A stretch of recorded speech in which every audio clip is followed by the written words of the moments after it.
It's an offshoot of the Silent Hill series. It's the definitive story of the series. It tells the story of an ordinary man's redemption. It taught players to face their fears when it was called one of the greatest games of all time. It was the game that gave it the name Redemption. After more than 20 years, the game has been remade. With the classic music Promise playing, I can't help but go back to that old place, Silent Hill. James received a letter from his wife, Mary. The strange thing is that his wife died 3 years ago, but the letter was so familiar to James. Torn and in pain, James finally went to the appointment. Arriving in Silent Hill, he felt lost. There are memories of him and his wife everywhere, but the clues left by his wife in her letter are very vague. She didn't specify a place to meet. The biggest problem is the fog in the town. The weird weather. It seems to suggest that James' journey to find his wife is bound to be bumpy. James met a strange girl during his journey. The girl's name is Angela.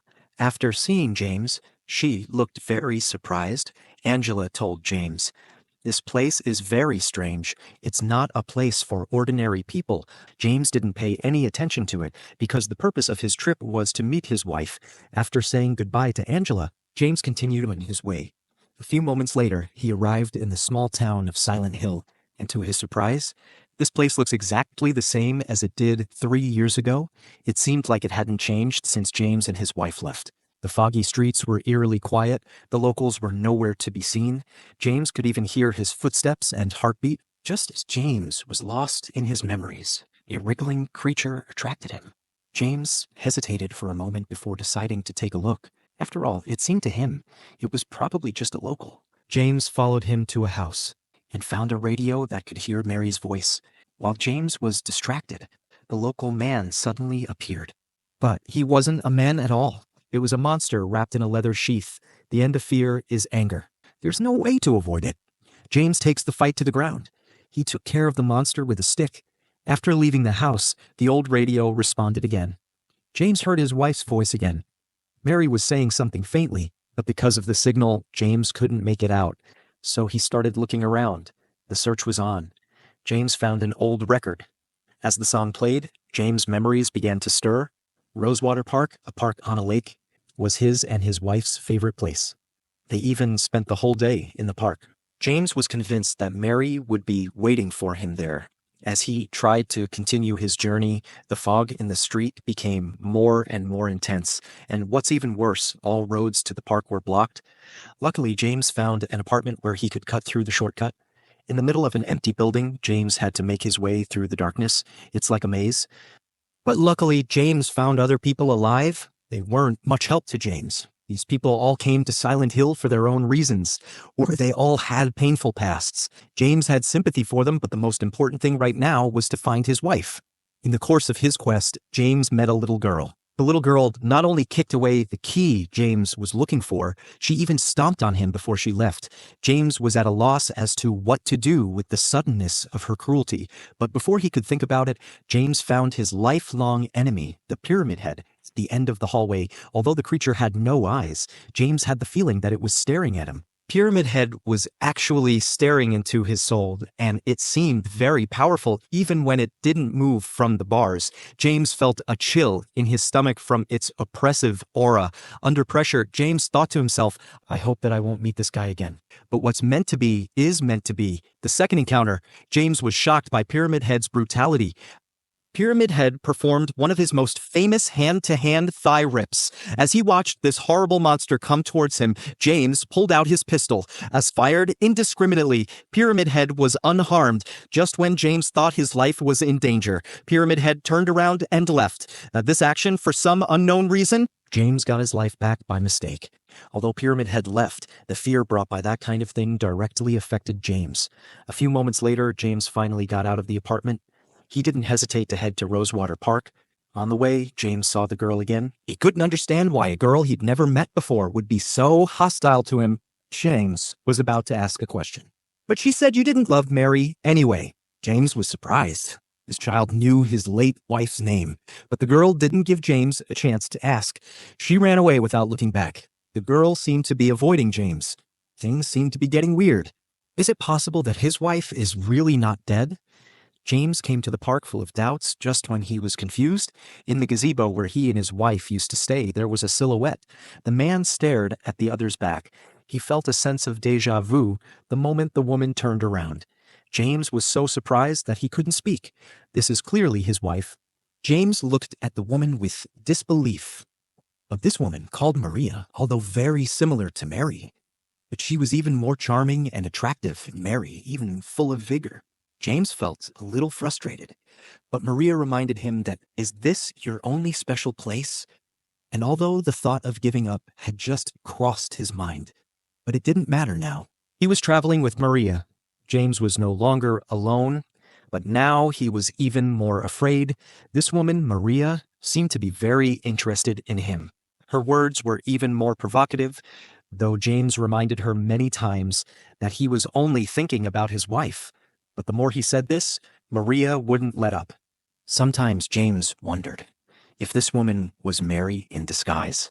Could it be that Mary was using this identity to test him, but Mary was already dead? James began to feel confused. The two of them met the girl again on the road. At the same time, James also knew the girl's name from Eddie, the unlucky fat guy he met before. This girl, Laura, seemed to be very resistant to James.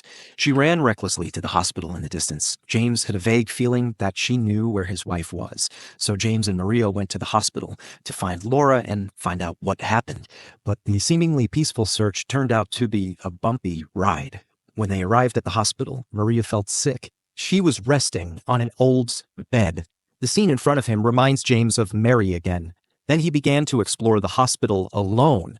The decaying hospital not only smelled bad, and in the dark corners of the hospital some kind of twisted monster hides. Through the thick and thin, James finally found Laura. He asked Laura how she knew about Mary. Laura said she did, as expected. Laura did know about Mary. She said she'd been corresponding with Mary for a year.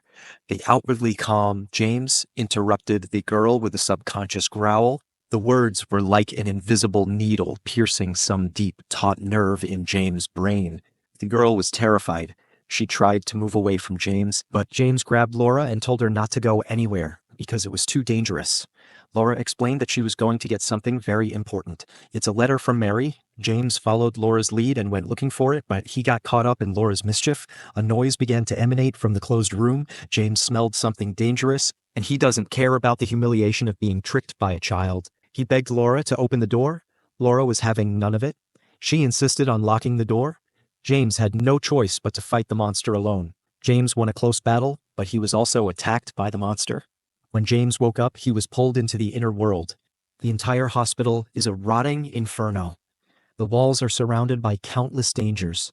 What's worse, the Pyramid Head appeared again. He followed James like a ghost, repeatedly chasing him away. James was looking for a way out when he met Maria again, but this time Maria was furious. She was almost killed by a monster in the hospital. James was obsessed with his wife. Maria was furious. Of course, it was more about jealousy than anything else.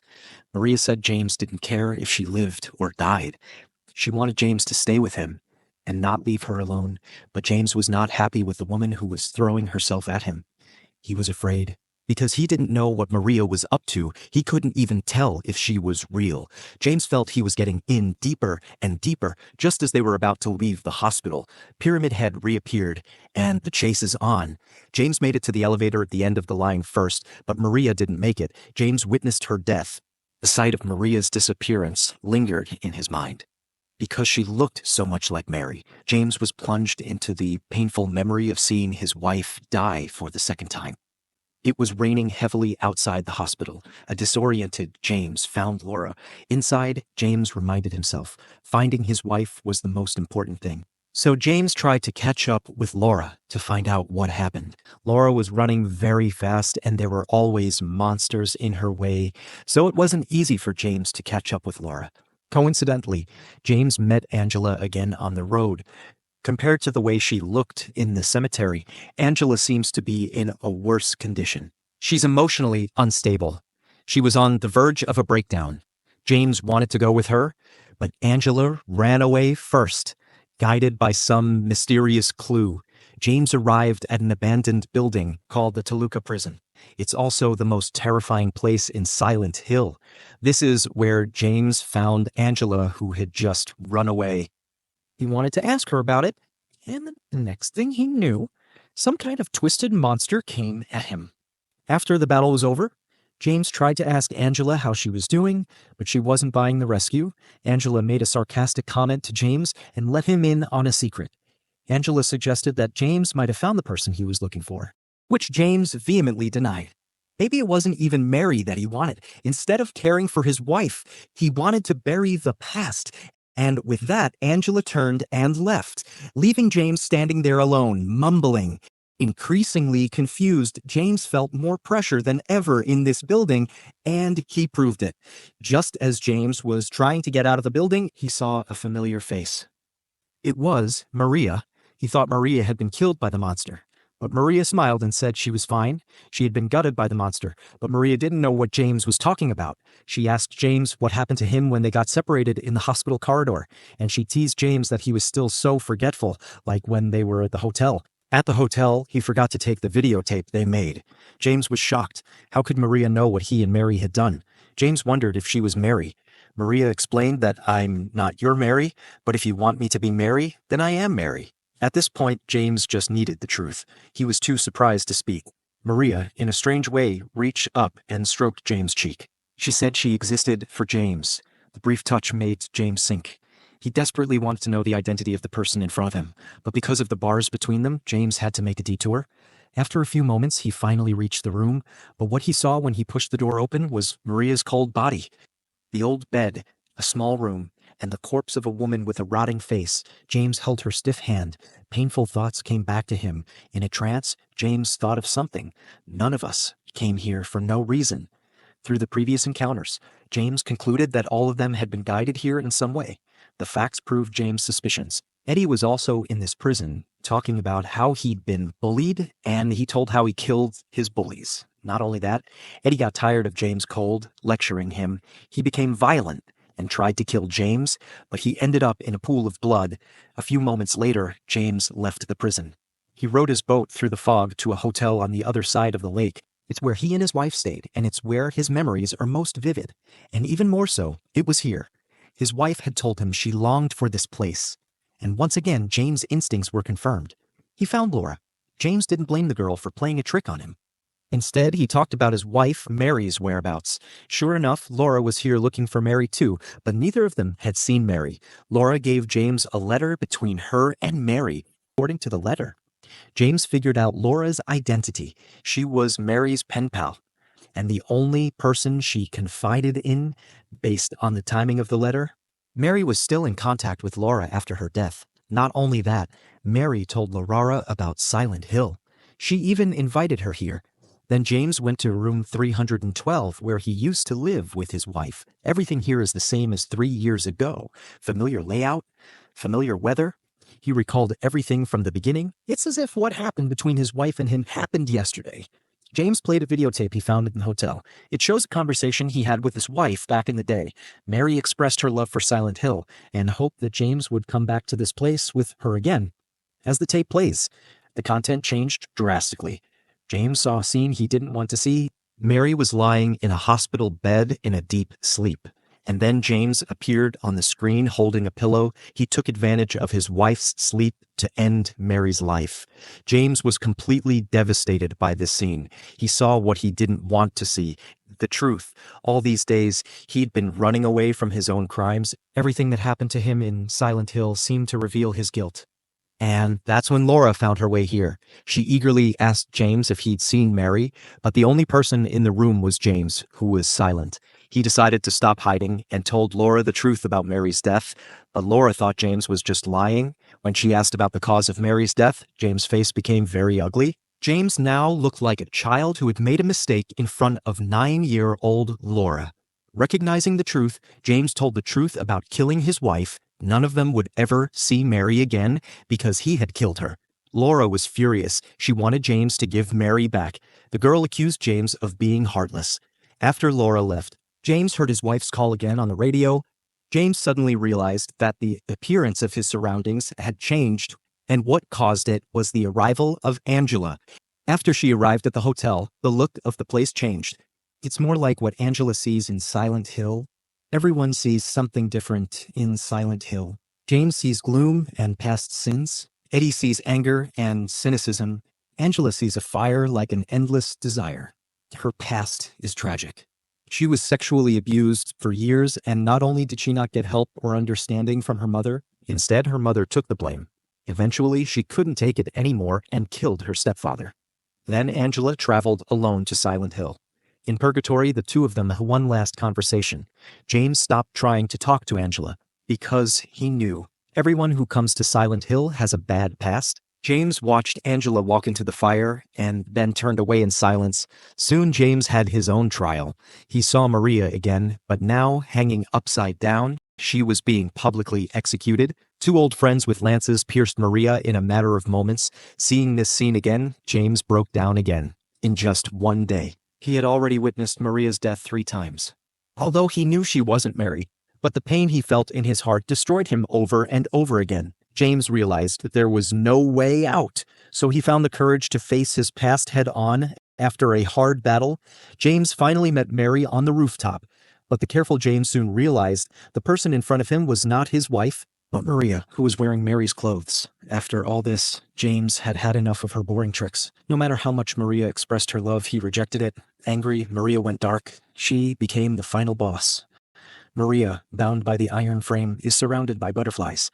Butterflies have 3 meanings: rebirth, bondage, and death. In fact, this is also Maria's tattoo. With the last gunshot, James completely defeated his demons. In a trance, James saw his wife in bed again. In fact, he hated his wife. He didn't want to care about her anymore because he needed to get his life back on track. His instincts told James that it was time to face it. James told his wife what was in his heart. He couldn't stand the negativity of his wife's illness, and he couldn't accept her deteriorating, battered body. With Mary ready to leave at any moment, coupled with the emotional and financial pressures, James was on the verge of a breakdown every day. In the end, with Mary's hints and acquiescence, James ended her life with his own hands. But after that, James fell into an endless abyss. He was afraid to face the truth, just like he was afraid to face his past. He'd been living a life of self-deception all these years. A man is always hinting at what's inside him, that his wife had died of disease. After hearing everything, Mary didn't blame her husband. Instead, she urged James to live on, because her death was not James' decision alone. Silent Hill gave them a chance to see each other again and gave James a ticket to redemption. At the end of the conversation, Mary asked James to help her fulfill one of her last wishes, to adopt Laura, the child who had listened to her heart. That's why the girl was in Silent Hill. James will live on with his wife's blessing. The story ends just as it did then. Mary's letter is filled with sadness for her husband and family. The letter is full of words. Spendley is filled with resignation about her life and what happened to her. Fear and guilt, 2 emotions that shaped the last moments of her life. To this day, I consider this final letter to be the highlight of the work. After more than 20 years, the game has been remade. The story is still very much alive. Well, this letter has gone on too long, so I'll say goodbye. I told the nurse to give this to you after I'm gone. Which means that, as you're reading this, I'm already dead. But that's okay. I'm not afraid of it anymore. I just hope the pain will end soon, so that you remember me for who I was, and not what the disease made me. I want you to go on. I want you to live. For yourself, and for others. Like you did for me. James.